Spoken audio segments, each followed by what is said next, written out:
राधा कृष्ण की प्रेम कहानी। राधा कृष्ण की प्रेम कहानी को सुनने से निस्वार्थ भाव से प्रेम करना सीख जाओगे। चलिए शुरू करते हैं दिव्य प्रेम कथा। जब भी प्रेम की परिभाषा लिखी जाएगी, पहला नाम राधा का और अंतिम नाम कृष्ण का होगा, क्योंकि प्रेम अगर आत्मा है तो राधा उसकी धड़कन है और कृष्ण उसका संगीत है।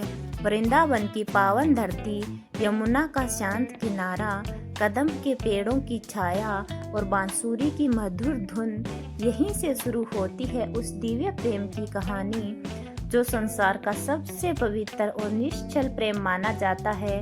कहा जाता है कि राधा और कृष्ण का मिलन कोई साधारण मिलन नहीं था, यह दो आत्माओं का मिलन था जो जन्मों से एक दूसरे के लिए बने थे। जब नंदगांव में बाल कृष्ण ने जन्म लिया, तभी बरसाना में राधा रानी भी इस धरा पर आई। कृष्ण की बाल लीलाएं पूरे गोकुल में प्रसिद्ध थी। माखन चुराना, ग्वाल बालों के साथ खेलना और गोपियों को अपनी बांसुरी की धुन से मोहित करना। लेकिन जब उनकी नजर पहली बार राधा पर पड़ी, समय जैसे थम गया। राधा की आंखों में भक्ति थी, प्रेम था, समर्पण था और कृष्ण की मुस्कान में करुणा, आनंद और दिव्यता थी। धीरे धीरे दोनों का प्रेम पूरे वृंदावन में प्रसिद्ध हो गया। पर यह प्रेम सांसारिक नहीं था, यह आत्मिक प्रेम था। राधा ने कभी कृष्ण को पाने की इच्छा नहीं की, उन्होंने तो सिर्फ कृष्ण में खो जाने की इच्छा की। जब कृष्ण बांसुरी बजाते तो सबसे पहले राधा का हृदय धड़क उठता।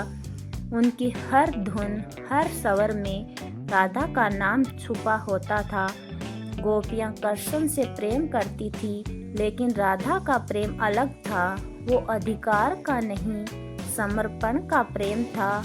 वो पाने का नहीं, खो जाने का प्रेम था। एक दिन ऐसा भी आया जब मथुरा से संदेश आया कि कृष्ण को कंस का वध करने जाना होगा, तो वृंदावन की गलियां उदास हो गई, गोपियां रोने लगी।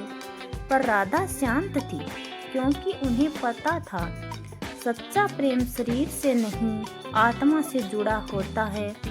कृष्ण कहीं भी जाए, राधा उनके हृदय में रहेगी। कृष्ण ने वृंदावन छोड़ा, पर राधा को कभी नहीं छोड़ा। लोग अक्सर पूछते हैं, अगर प्रेम इतना गहरा था तो विवाह क्यों नहीं हुआ? लेकिन राधा कृष्ण का प्रेम विवाह से परे था। उनका प्रेम किसी बंधन में बंधने के लिए नहीं था। वो प्रेम था जो आत्मा को परमात्मा से जोड़ता है। कृष्ण जब द्वारिका के राजा बने, तब भी उनकी बांसुरी की हर धुन में राधा थी। राधा का नाम उनके हृदय की धड़कन बन चुका था।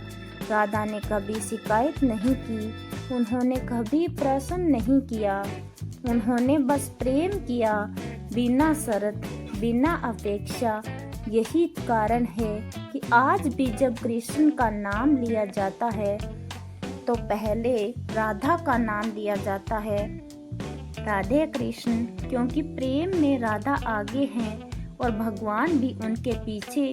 राधा हमें सिखाती है कि प्रेम में अहंकार नहीं होता, प्रेम में अधिकार नहीं होता, प्रेम में सिर्फ समर्पण होता है। और कृष्ण हमें सिखाते हैं कि सच्चा प्रेम कभी समाप्त नहीं होता, वो समय और दूरी से परे होता है।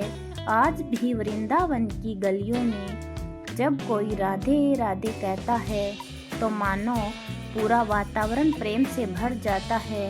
राधा और कृष्ण की यह प्रेम कथा हमें सिखाती है कि सच्चा प्रेम पाने से नहीं, महसूस करने से होता है। और जो प्रेम आत्मा से जुड़ जाए, वो कभी समाप्त नहीं होता। राधा ने कृष्ण को कभी पाया नहीं, फिर भी उनसे कभी बिछड़ी नहीं। और यह प्रेम की सबसे बड़ी सच्चाई है। जहाँ आत्मा मिल जाए, वहाँ दूरी मायने नहीं रखती। पूरी कथा सुनने के लिए धन्यवाद। ऐसी और कथा सुनने के लिए हमारे चैनल को सब्सक्राइब कर लें।